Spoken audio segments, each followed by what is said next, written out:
And now, you're tuned in to RBLR, the home of Tampa Bay's RBLR Sports. What's going on, listeners? This is RBLR Bucs, your source for all things Tampa Bay Buccaneers football. Well, the sun's high, the streets are sizzling, and you already know we got another fiery debate for this Bucs squad tonight. Of course, shout out to the rest of our RBLR Bucs crew holding it down for the Bay, the Rays, Sun, Bolts, and you already know what time it is. Special salute to the Tampa Bay Rowdies, who just came out with a dominant 3-1 win. I was there, and let me tell you, it's worth the drive. I forgot I just give them a little special shout-out moment, a little proud moment for the city, especially with the interesting season they've had going on. But, me mateys, tonight, again, it's all about that red, white, and blue. And I mean that because, again, we're doing a little bit of a league-wide reflection. We're going to be looking, we're going to pass on looking at the past and rush to defend our thoughts about the future, if you get what I'm saying.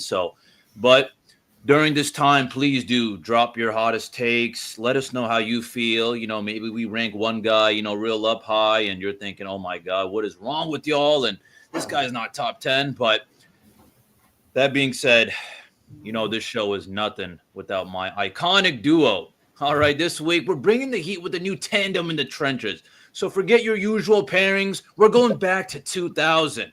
This duo is rolling in like Warwick Dunn and Keyshawn Johnson.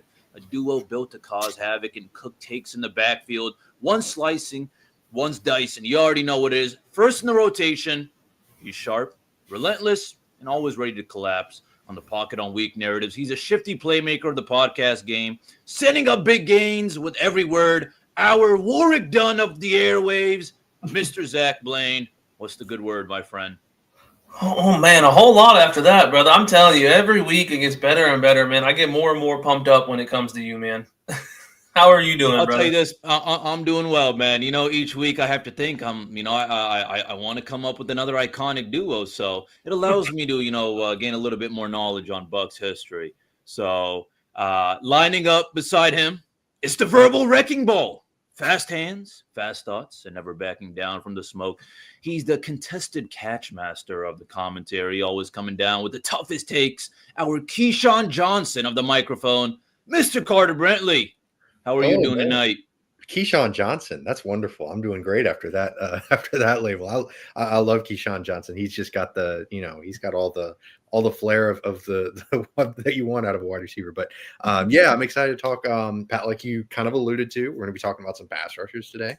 So that should be kind of fun because there's a lot of really great pass rushers in the NFL, and it's hard to only pick 10 of them, right? And then it's even harder to rank them. But first, we did have a little bit of Bucs news recently. Jason Licht and Todd Bowles were both given contract extensions. I don't know if y'all have maybe seen how many years they got. I didn't see any specifics about it, but I thought it was really interesting. It was really cool to see Jason Licht rewarded. He's done a really tremendous job. In fact, I saw this one thread on Twitter talking about how they've spent almost the least on offensive line in the NFL, and yet because he does such a great job of drafting at that position, they're ranking 42 of them every year. Right. I know it angers Zach Blaine to no end, but they do get results. They've had very good offensive lines over the years, but I do feel you. But it's kind of a fun thing. Jason Licht, Todd Bowles are both getting extensions. They've just had an unprecedented run of success for this franchise. So what are y'all's thoughts? What are y'all's initials feelings about it? Zach, I know you might be a little bit weird about the Todd Bowles extension, but you can start with the Jason Licht extension if you want to go positive first. Yeah, as far as Jason Licht goes, I mean, it is what it is. I'm not happy. I'm not mad. I don't really care. He's done good. I'm not taking that away from him. I don't like his style of GMing. I don't like the no big game hunting necessarily. I take out the Tom Brady year, and there's not really any big game hunting in Tampa. So outside of that, that's the only thing that irritates me with him is he's kind of a boring GM. I don't even know how to say it any differently. I feel bad because he's got the results. I'm not hating on him. I'm not taking anything away from him. It's just, I wouldn't mind seeing an all-star pass rusher or a Pro Bowl pass rusher be signed, or a legitimate starting corner being signed out of free agency instead of hoping that we get a good one in the draft when we even draft them. Yeah, I mean, it's definitely not it's not the splashiness of the Rams during when they were winning the Super Bowl. They're making all those trades and stuff. It's definitely not Patrick Mahomes in Kansas City bringing in a bunch of help. I don't know. It's definitely dealing with the cards that you're dealt, so to speak. Playing the hand that you're dealt. It's kind of one of those things, but I do feel you. It is frustrating. Long enough, these are his cards that he dealt to himself. Brother. That's true. That's a good point. I think he's one of the longest tenured GMs now. Yeah, that's true. Yeah, if not the longest. Yeah, absolutely. He's definitely been at the position for a very long time. And recently, I can't argue with the results. Like you said, he's definitely gotten to the right place. The journey has been a little bit wonky. It's been, fraught with some hits and some misses, but what GM is not. We can talk about the Eagles GM. How do I not remember his name? Howie Roseman. Howie Roseman. Yeah, we can talk about how he drafted Derek Barnett, top 5 or whatever, or he drafted what's his name? Reagor. Jalen Reagor over Justin Jefferson. Hey, he's a stud now. Yeah, for sure. On Madden. The 49ers drafted Solomon Thomas 3rd overall. They drafted Trey Lance 3rd overall and traded 3. Okay. All right. Did any of them draft a kicker in the 2nd round? That's true. But I don't know. Like the 2nd round pick of a kicker is awful in terms of, comparatively, but I think Trey Lance might have had a bigger negative impact on the team. But anyways, that's getting into weird conversations. But Mr. Treek, how about you, man? What were your thoughts on these extensions? So from what I remember, I think it's 3 years for Todd Bowles, and then I think it was multi-year. That's all I was, informed of when it comes to Jason Licht. But when it comes to the Jason Licht, it's kind of like, as y'all said already. I mean, sure, he's boring, but there's just more reasons to keep him than get rid of him. For sure. And it just, especially such a big role like that, you have big shoes to fill if you do, move on to the next guy, whoever that is. And, it's, of course, always having familiarity. Now, with Todd Bowles, that's also kind of just like, he keeps taking the boys to the top of, the NFC crap mountain. The offensive coordinator keeps taking them to the top of crap mountain because his defense continues to fail us. What he's good at fails us every season. Yeah, but at the end of the day, I mean, we still make it to the playoffs. I mean, it's not like he's completely screwing over our defense. And I mean, guys, the injury bug is, biting the hell out of our DBs, I feel like, these last couple of years. So I don't want to just only put her on Todd Bowles, but I'm happy with it. It's not something I'm like, super excited about. It's kind of understandable. It's kind of just more like just a nice corporate decision, I guess. You just want to keep the guys. They're keeping, the boat's still floating. Yeah, that's even the right thing to say. Yeah, the pirate ship is still floating. Yeah, the pirate ship's still floating. So, I mean, especially, I think I don't know where I saw the stat, but the Buccaneers have had a lot of success compared to, I think, any other team in the league like these last 5 years. Of course, it helps being in such a crappy division, but it is what it is. Yeah, you can only play the teams that you play. It's tough to punish them too much for it, but also you don't want to give them too much credit for it either. It's hard to strike that balance. I was a bit surprised that they gave an extension to Bowles.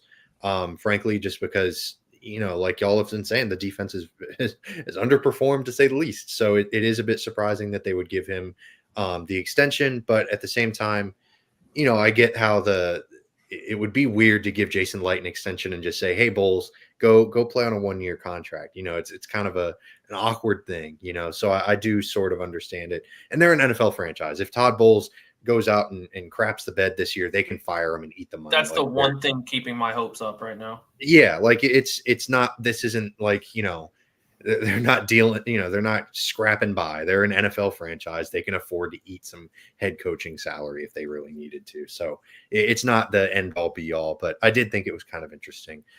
So we'll see how that develops. We'll see how that plays out.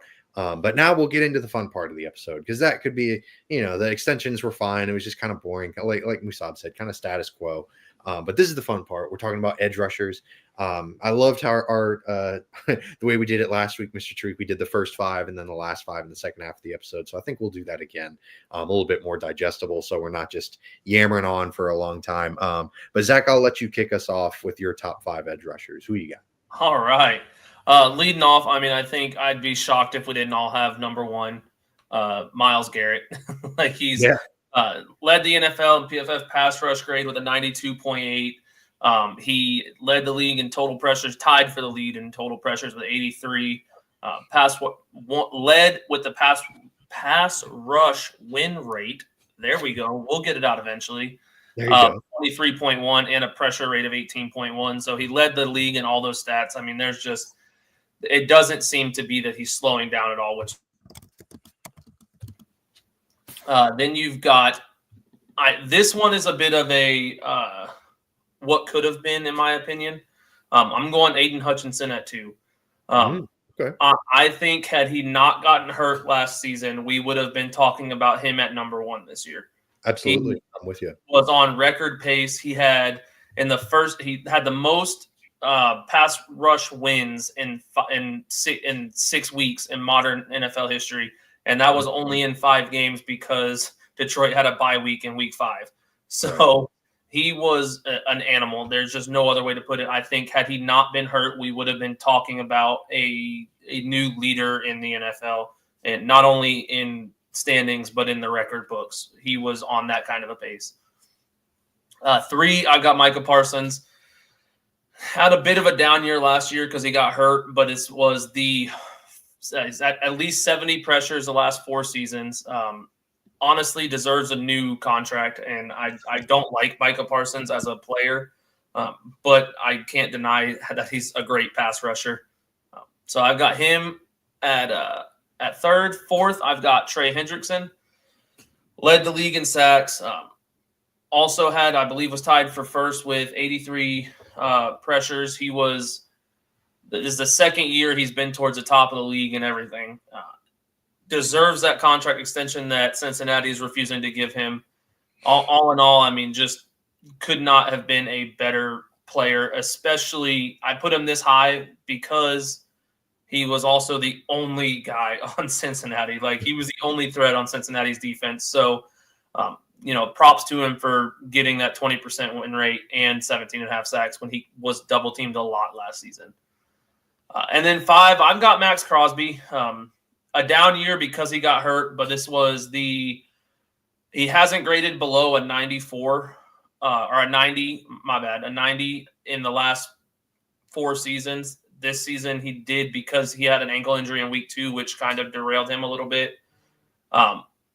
Averaged 94 pressures a season over the last 4 years. So he's just kind of been all around a stud in another situation where he's the only one on Oakland, Las Vegas now, that has been any kind of a threat on the D-line. So that's my top 5. Yeah. That's a really solid top 5. I think I might I'll get into mine real quick. I had Myles Garrett as well, number 1, like you said. I think we're going to be unanimous in that regard. But then I had Micah Parsons 2nd, kind of for all the reasons you listed, just really, really dominant over the past few years, really since he entered the league. And then I had Trey Hendrickson, number 3. He was a sack leader. It's tough not to put him in the top 3, but I had Aiden Hutchinson 4th. And like you said, man, if he doesn't get hurt, he's number 1. Like I am fully behind that. Absolutely. But I am concerned how he'll bounce back from that injury. So it's a serious injury. It's not a fluke injury. Like it's bad. So that's completely understandable. And I hope he comes back because he is, like you said, he's an exciting player. One of the best in football. If he comes back even like 80%, he'll still probably be the 4th best pass rusher. It's just if he had come back full health, like if he can come back full health, he'll probably shoot up to number 1 or number 2. Really, really impressive stuff, even in a small sample size in this season, because he's been good over the years, pretty much similar to Micah. As soon as he entered the NFL, he's been great. And then I had Nick Bosa, number 5. He was 3rd in win rate this year. He's been at or near the top in most of those categories. Obviously, Max Crosby is a great shout, and I'll have him lower in my list. But yeah, Nick Bosa eked it out just because, like you said, Max Crosby had an ankle injury this year. It's tough to discount his previous seasons, but Nick Bosa has just been that good. It's tough to discount Nick Bosa. He's been great. So yeah, I really liked your top 5 though, Zach. I thought that was tremendous. And Max Crosby could easily be top 5 this year if he has a healthy season, without hesitation. I'll be interested to see who he bumps off though, because it's a loaded position. There's so much talent. And that's what I like about this list. And when we hear Musab's, I'm sure he's got 5 different ones, or at least different orders. And I love it because outside of number 1, I think that all of the top 10, realistically, they could go almost anywhere on the list. And this was a fun one to do some research on. Oh yeah. And it's not one of those things where Myles Garrett is in a tier of his own, but the rest, it's not it's, these guys are really good and these are kind of meh. They're all outstanding. Exactly. Yeah. It's not because there's a lack of it. It's because there's so much. So Mr. Treat, give us your top 5. Who you got? Yes, sir. All right. Well, I'm going to go with Myles Garrett at number 1, not because y'all said so, but it's just, I feel like, it's one of the facts of life at this point. Right. Absolute, just unblockable edge, just consistently gets double teamed, but he just destroys it. He's just an absolute dog. You know what I'm saying? It's a darn shame he plays for the Browns, but that's another story. Anyways, number 2, I'm actually going to go Micah Parsons. Again, Zach, I'm right there with you. I'm not a huge Micah Parsons fan, but he is also an absolute dog. He recorded 75 pressures despite missing 4 games. Still young. He got a 20% win rate. So even on PFF he was ranked really high. And then this again, guys, this is kind of where it gets a little bit more fluid. These guys can go up and down. I'm gonna go Trey Hendrickson at number 3. I got to give him respect. 17.5 sacks, tied for first in pressures. Pass rush win rate was also top 5. See, that is hard to say. I'm not the only one. It is, man. It is. So, no, again, I feel bad. The Bengals defense is atrocious, but to think that he's the only spotlight, on that defense and, opponents still can't slow him down when all eyes are on him, that's pretty damn impressive. So, I got to put him at number 3. Number 4, I'm going to go Nick Bosa. Young guy. I've heard, good things so far for the offseason. He is participating in OTAs.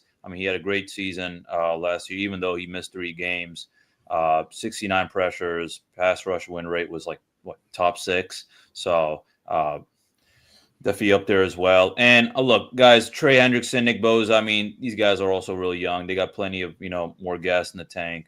And speaking of, at number 5, just because of the kind of, injury situation and all that. But I think Aiden Hutchinson has to be up there, of course. What he did from week 1 to 5 was insane. So hoping to see what he does this year. Hopefully he just stays healthy and everything goes well. But, oh man, he is, again, an absolute dog. So yeah, those are my top 5. I feel like we have some similarities, and it's not easy even looking at 6 to 10, but, yeah, I like what's going on in the, in the pass rush world. Yeah. There's just, it's such an important position. And I think a big part of this is that, people are getting paid for doing this, even average to below average pass rushers are getting a nice little check. And I think players are realizing that coming through the systems, coming through high school, college, and all that. So if you're uber athletic, go line up on the defensive line. You'll get a nice reward for it. And, yeah, it's just, it's a loaded position. It's really, really good. If you're looking to upgrade your wardrobe, though, if you're looking for the edge rusher group in terms of clothing, to upgrade some of your summer attire, look at Mr. Tariq. He's got it. You already know. That's right. We've got some fire stuff there. Shop.rblrsports.com is where he got it. So if you want to be like Mr. Musab Tariq, then definitely head there and check it out. We all want to be like Musab Tariq. So, gotta head there, and we'll give you a promo code Cannon, CANNONS. Type it in, get 10% off your entire order. We'd certainly appreciate it. So heading to we got Mr. Magic. The TJ Watt slander will not be tolerated. Don't worry. Listen, brother, it's coming up literally right now. He's coming up. He's a difficult one for me. And I'll kick things off with my list. I got Max Crosby at number 6, and Jonathan Grenard at number 7. I don't know if y'all have Jonathan Grenard listed, but he was second in total pressures, only 12th in win rate. That's kind of what concerns me. But yeah, he was really outstanding this past season. And I have TJ Watt 8th. I know that's probably not what it's probably not what y'all want to hear, TJ Watt fans, and it's definitely a little bit of TJ Watt disrespect, but he's getting older, and frankly, I don't know how he's as efficient as he is, because he does not rack up nearly as many pressures as some of his counterparts, but he's also 4th in PFF pass rush grade. Like he is still an outstanding pass rusher. He's just not quite to the level, in my opinion, of Myles Garrett and Micah Parsons and a lot of these other players. But he's still great. He's still outstanding. Seems to be a great leader in the locker room as well. So there's something to be said for that as well. And then I have Jared Verse at number 9. He led the NFL, or he was tied for the lead in the NFL in total pressures. He could very easily be top 5 next year. Like he's kind of one of those guys that I kind of had to lower just because it's one season. He was only a rookie, but man, he's on his way. Like the Rams nailed that pick out of the park with that draft pick. Jared Verse, definitely a name to watch. And then I rounded out my list with Josh Hines Allen out of Jacksonville.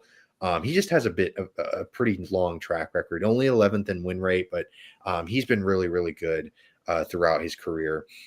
One of the more consistent pass rushers in the NFL. Never been like top 5 or anything, but he's always hovered around this area, so I had to give him some respect. And then my honorable mentions were Yaya Diaby. I think he could be low-key sneaking in the top 10 if he has a really good year, if he can stay healthy. Greg Rousseau, tied for 7th in total pressures. He was really, really good this year. Chop Robinson out of Miami, 6th in win rate. And then Brian Burns. I'm disappointed in myself that I couldn't find a spot for him, but I just couldn't. He was an 8th in pass rush PFF grade, but all these guys can be kind of interchangeable, especially 6 through 10. Like we've been mentioning, there's just so much talent at this position. So I had to include some honorable mentions just because there are so many guys that I want to talk about. But Mr. Treek, how about you, man? Who you got 6 through 10? Where do you have TJ Watt? Because apparently we're disrespecting him. I actually had him at 6, but I'm actually not, because of whoever just commented the TJ slander won't be tolerated. But looking at it now, I'm kind of thinking, I know there was that meme somewhere where it's like, the future is, young, or the future is now old man. You know what I'm saying? And right. And I'm going to put Jared Verse at 6. As a rookie, 4th most pressures. I mean, just absolute dog. When I was watching him, he was the only person I was watching it when he was at FSU, especially after Jordan Travis went down. I mean, the team was interesting. But, I mean, Jared Verse, just absolute dog. I mean, hey, he got Rookie of the Year for a reason. It's a huge piece of that Rams edge, or just the Rams defense. But then, let's give credit to TJ Watt, of course. I got him at number 7. He's still top 10. He's still the master of sack timing. He's got those, finesse moves. And, obviously he's dipped a little bit. It's just, I mean, he's getting a little bit old, as you said already. So, it's not, I'm not trying to, again, put him down or anything. But, I mean, there's just a lot of younger talent coming in hot, like Hutchinson, Parsons, Hendrickson. So it is what it is. But number 8, I'm going to go Max Crosby. He had an absolute just crazy year back in 2023. Things went, a little down 2024, but I think he's still up there. I mean, he's got a crazy motor.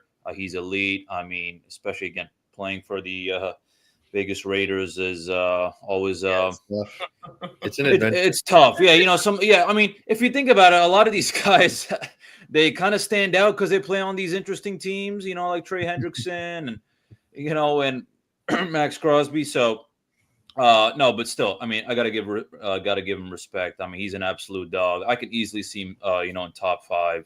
I mean, this is where, again, it gets pretty fluid.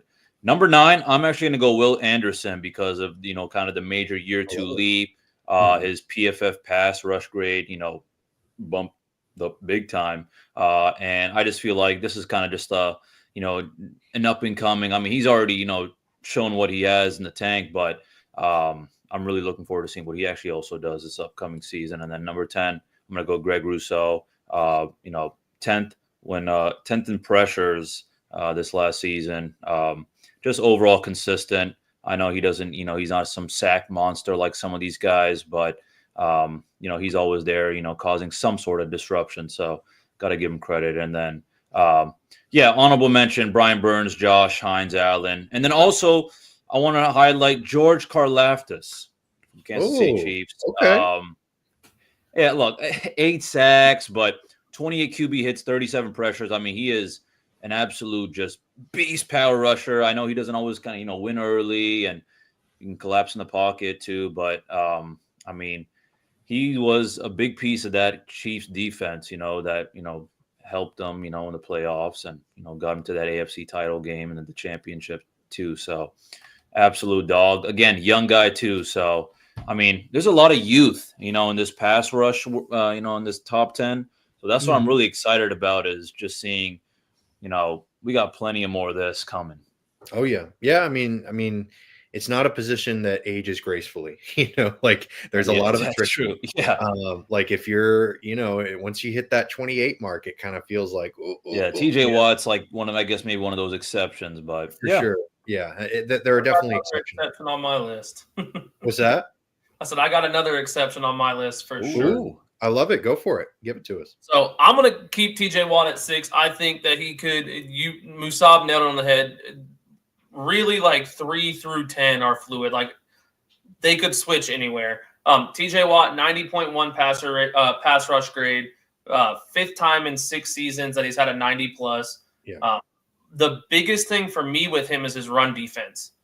His run defense took a massive step forward. He actually got PFF's Run Defender of the Year with a 1.63 average yard average depth, which, if you don't know what that is on tackles, it's however close you are to the line of scrimmage when you make a tackle. So a smaller number means that you're in the play early, which is a good sign for a defensive lineman. And then he only accounted for 3.2% negatively graded plays, which is anytime a team has anytime a player has a negative play, it gets graded with PFF. And he only 3.2% of the time did he have a negative grade, and that was by far the highest in the NFL. So for me, it was more so just his run defense. I think that he should be higher on the list, and it may have just been on me because I can't stand the Steelers as to why he's so low. But I've got him at 6, and I believe his name was Mr. Magic, has all the right in the world to be upset at that. I respect it. 7, I've got Jared Verse. Everything you guys said. Defensive Rookie of the Year, 77 total pressures, 19.6% pass rush win rate. There we go. And an 81.0 run defense grade. He's young, and he's only going to get better, which I think is the crazy part. Mm-hmm. Wouldn't be shocked if he's in the top 5 next year with how well he's played. Absolutely. 8, I got Nick Bosa. Listen, he should be higher. I'll admit to it. 89.3 grade, tied for 3rd in win rates at 20%. But I cannot rank you any higher than 8th. You're lucky you got 8th when I see a 6-foot quarterback do what they did to you. So as much as I love Baker Mayfield, he shouldn't be stiff-arming any DN on a play like that, and he did it. So that bumps you down a whole bunch of spots. You're at 8 now. Fantastic. I love it. 9, I've got Will Anderson. Again, everything Musab said, 88.8 pass rush grade, 9th in the NFL. The big thing with him is it all kind of came on late in the season. 5 of his best graded games were after week 12, which shows me, in my opinion, that you're growing. And the leap from year 1 to year 2 was massive. So respect on him, and credit where credit's due. And then the ageless wonder at 10, I've got Khalil Mack. Actually, there you go. I love it. 90.2 overall PFF grade, and that comes out with a 87.7 run grade. Run defense grade, which was second best in the NFL behind only TJ Watt. And then this is the 10th time in 11 seasons that he's had a 50-plus pressures. And the one season that he's not had 50-plus pressures was because he got hurt. So he just does not seem to slow. I mean, he's lost a step, like you can tell. But at the same time, put in the right system, he's shown that he can be that guy still. Like, he's still very, very good and helps the team win. My honorable mentions are everyone you guys mentioned: Brian Burns, Josh Hines Allen, I do have Abdul Carter in there. I couldn't bring myself to put him top 10 yet because for me, an edge rusher, you got to prove yourself. Like I put Genty in my top 10 running backs last week, but For sure. I can't do that with an edge rusher because there's a shot that he falls off completely. Yeah. But I don't think he does. I think he's going to be very good, and we might be talking about a Jared Verse-esque season next year. So those are my three. Like that. Yeah, I like that a lot, and I'm with you. It was easier, like definitely way easier to stomach Genty being a top 10 running back because that position group is just a lot lighter in talent. The pass rush group is just way deeper. Like there's a lot of really good guys that have been in the NFL. It's insane. Looking at it, there was, like you said, Brian Burns not being on the top 10. Like it was kind of hard not to put him there. John Allen even like he's like there was a bunch of guys. And I was like, oh, he theoretically could be there, but Absolutely. I can't do it. Yeah, and there's absolutely a case to be made for all of these guys, really. Yeah. I mean, for all the honorable mentions. Like if someone was like, "Hey, I disagree. I think this guy's top 10." Like, "Oh, yeah, all right, I understood." I can easily see this list, just going up and down throughout the whole season. I mean, as you mentioned already, Carter, this is not a position that ages gracefully. The injury bug is attacked a lot of these guys. And I was actually, thinking about maybe tossing in one more guy. This is if he stays healthy guy. That's Jalen Phillips from Miami. Ooh, okay. Just because he balled out in 2022, 70 pressures. Yeah. He was 5th in the NFL. 2023, I mean, he got 41 pressures in 11 games, and then 2024, he tore his ACL. I know Achilles ACL, horrible, but you got 9 pressures. You got 9 pressures in 4 weeks. So you know what? I feel like he could sneak in there if he stays healthy. I've heard that he's getting in some limited action and OTAs for the offseason so far. So I believe they're still teammates. What about old Bradley Chubb? Yeah, Bradley Chubb. Stay healthy, man. He's not bad either. No, yeah, absolutely. And it's interesting because Miami also has Chop Robinson, a guy I had on my honorable mention. So that's a really good trio. If all three of them are healthy, they'll have a pretty good pass rush room. Like, who are they going to have playing corner? I have no idea. Bradley Chubb. Bradley Chubb. Yeah, he's lining up to try to guard, Khalil Shakur and all the really good wide receivers in that division. Yeah, I don't know. But this is a great episode. This is a great list. I really enjoyed this position. I think this might be the most fun position. It's only downhill from here, right? No, I'm just kidding. But yeah, this is a fun group. This is a fun list. And I don't know. I did have one question for y'all though, because I noticed we had a lot of similarities in terms of the stats we were citing and all that stuff. But traditionalists might point to sacks and be like, "Hey, why aren't y'all talking about that?" Which we did for Trey Hendrickson. But I wanted to hear y'all's thoughts on that, like how you kind of thought through this list. Zach, I'll start with you, man. What was your thought process as you were making this list? I mean, if you only look at sacks, like you're going to put Trey Hendrickson 1, you're going to put Myles Garrett 2nd. Like I just think that as an edge rusher, and I don't get me wrong, I look at stuff like that, like in other positions. But when it comes to, in my mind, D line, even though you're an edge rusher, you're still a D lineman. For sure. I think that run defense is just as important as your pass rush ability. We stated a lot of pass rush stuff, but like you touched on TJ Watt, while he's racking up big numbers and he's being relatively efficient, his win rate's pretty low. Yeah. So it's like you've got to look at all of it. You can't, in my opinion, you can't just go, well, he had 15 sacks. I don't know how many he actually had. I'm just throwing a number out. I get you, though. Sure. He had 15 sacks, so he's the 7th best player. Like, it just doesn't work that way in my mind, which is weird because when I look at like running backs and wide receivers and other positions, that's how I am. Like, I'm real big on what have you done for me? What are the results of what you do for me? But I think on the D line, I got to look at more stuff like how efficient you are, how successful you are at what you're doing, and not just the big sack numbers, because you could get 20 half a sacks and that adds up to 10, and like it's not as impressive as a guy who, in my opinion, has 10 solo tackles or solo sacks. No, I get you. Yeah, I mean, you put it beautifully. Like, there's so much stuff that a defensive lineman can't control. You know what I mean? It's the, if it's a quick screen, a bubble screen, like, well, he might have gotten a win there, but like it doesn't matter, and it doesn't. You don't have time to exactly. Yeah, it doesn't count towards the stat sheet because he wasn't able to get a sack out of it, or maybe a quarterback just throws it away. Like, well, that's a win. You know, like that's a huge impact. Like, even if he doesn't get there, throwing it away, while it's not as good as a sack, it's still pretty darn good. It's a waste of a play. You know, maybe you force a guy tipped ball drill and then a defensive lineman comes down with it. That's not technically a sack, but it's still a huge impact play, arguably more impactful than a sack.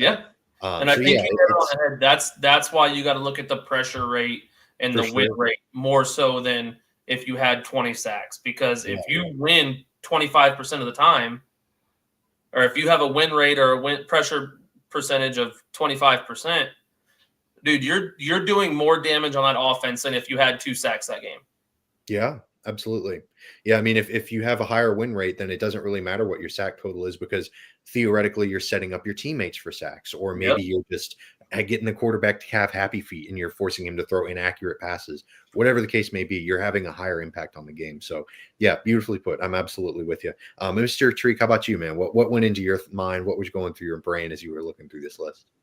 I mean, I'm going to keep it real with y'all. I mean, this was definitely a very educational opportunity for me, you know, because it's easy just to look at the sacks and all that. But I mean, there are so many factors.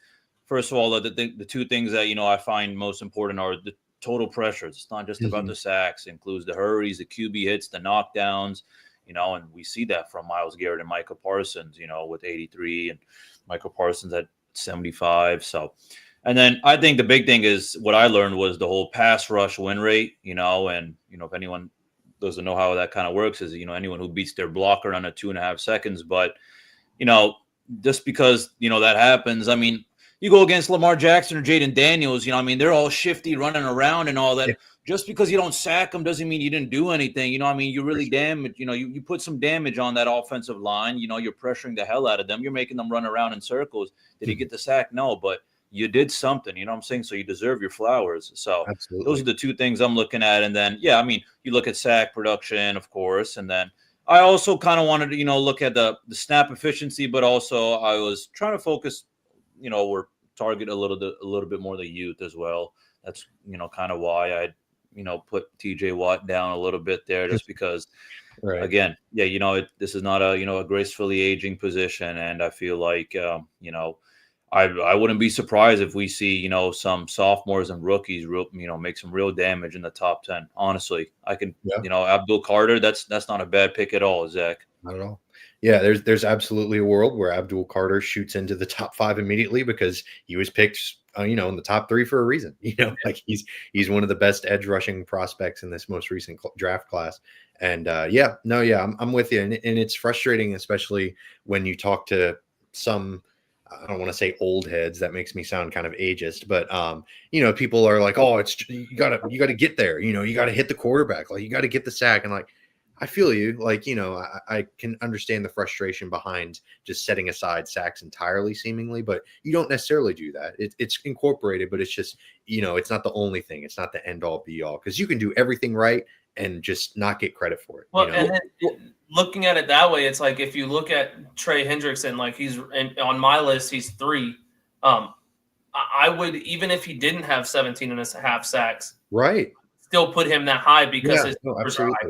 Like for you, Carter, you had Grenard there. His production stuff was low, but he was efficient. So he was high on your list, not because of sacks. So I think that it's I understand the old head way of thinking, and I understand how, like, looking at stats, which is huge for me to say because I am more of a what have you done for me? What can I see without having to research? Sure. But I mean, it really comes down to how you're helping the team, and it's kind of, I mean, it's just like it's well, to all the old heads, I mean, guys, the game has changed as well, especially like, you know, for quarterbacks. You know what I'm saying? This isn't, you know, your classical, you know, quarterback.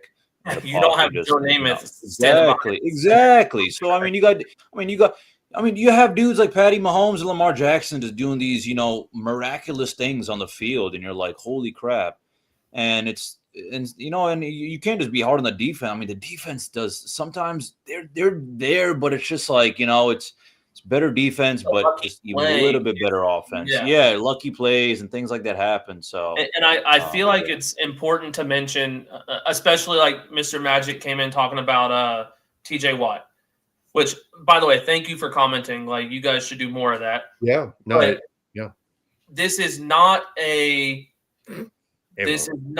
list of like who's the best in the league over the last 10 years. This is our prediction. Also, hello, Claire. How are you doing? The cookies from last season, or maybe it was 2 seasons ago, were phenomenal. But anyway, I think it's important to tell people, like, this list is what we're projecting for next season. It's not necessarily what we think, like, these guys' career marks are. Like, I would have Khalil Mack way higher than 10. Oh, for sure. This was career. Like, this is just what we think they could be this season, based off of last season. And I feel like that's kind of important to mention, because it's not we're not ranking this based off what they have done for 12 years. Yeah, if this was, legacy or whatever the heck you want to call it, like Von Miller would be on my list. Exactly. Von Miller's not really great anymore, but he's had a tremendous career in terms of on the field stuff.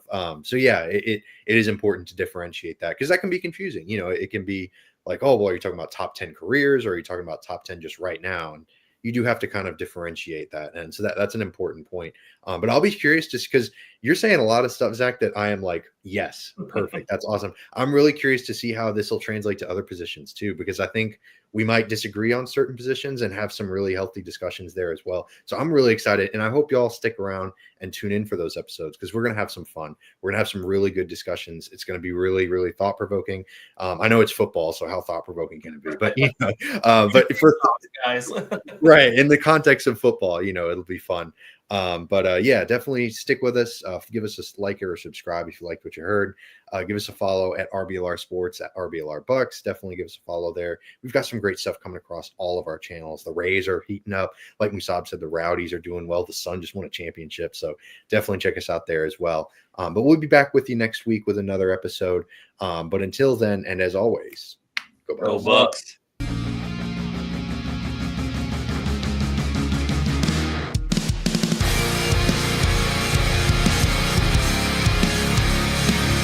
Thank you for tuning into this presentation by RBLR Sports. On your way out of the stadium, please remember to like and subscribe.